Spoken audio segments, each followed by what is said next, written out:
Salut, tu fais quoi comme métier? J'ai une agence de communication.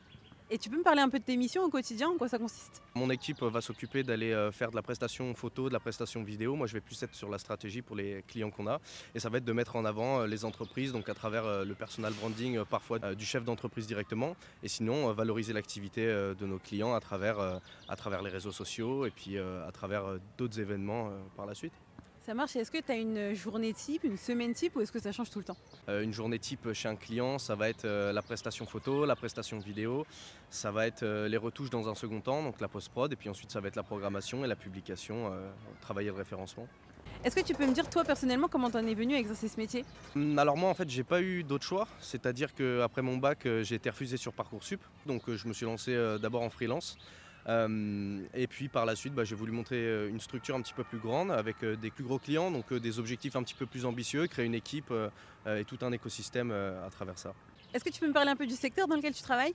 C'est vraiment une catégorie d'emploi qui est super intéressante parce que dans la communication, on va toucher aussi bien à la photo, à la vidéo, à la stratégie, au développement d'images de marque. Tu peux me donner le point positif et le point négatif de ton métier? Donc, point positif, je dirais que c'est la rencontre avec les gens, le fait de voir pas mal de monde quand on va chez les clients. C'est super intéressant pour toute personne qui souhaite découvrir plusieurs cœurs de métier parce qu'on n'est pas uniquement focus que sur la communication, on est obligé de comprendre les enjeux des autres entreprises. Et puis point négatif, il y a beaucoup de turnover dans la communication. Les équipes ne restent pas forcément sur plusieurs années comme ça pouvait se faire à l'époque. Après, c'est la génération qui veut ça. Et toi, est-ce que tu peux me donner une idée de ton salaire? Alors moi, il faut savoir que j'ai une micro-entreprise et j'ai une agence de communication. Étant donné que ça fait un an qu'on est en lancement sur la première année, nous aujourd'hui on ne se verse pas de salaire, mon associé et moi. Et donc je vis de ma micro-entreprise à côté dans laquelle je fais des prestations d'accompagnement, de coaching. Et donc je me verse un salaire entre 1005 et 2000. Après ça peut descendre, ça peut augmenter. Mais Est-ce que finalement, tu aurais un conseil pour ceux qui voudraient se lancer un peu dans ce domaine?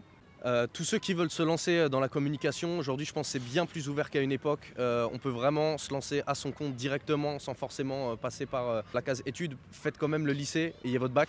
Mais après ça, ayez des projets à côté, lancez-vous à fond avec les réseaux. Aujourd'hui c'est d'autant plus simple, partagez ce que vous faites, vos créations, postulez sur Indeed, postulez en porte-à-porte, présentez-vous bien. Merci beaucoup!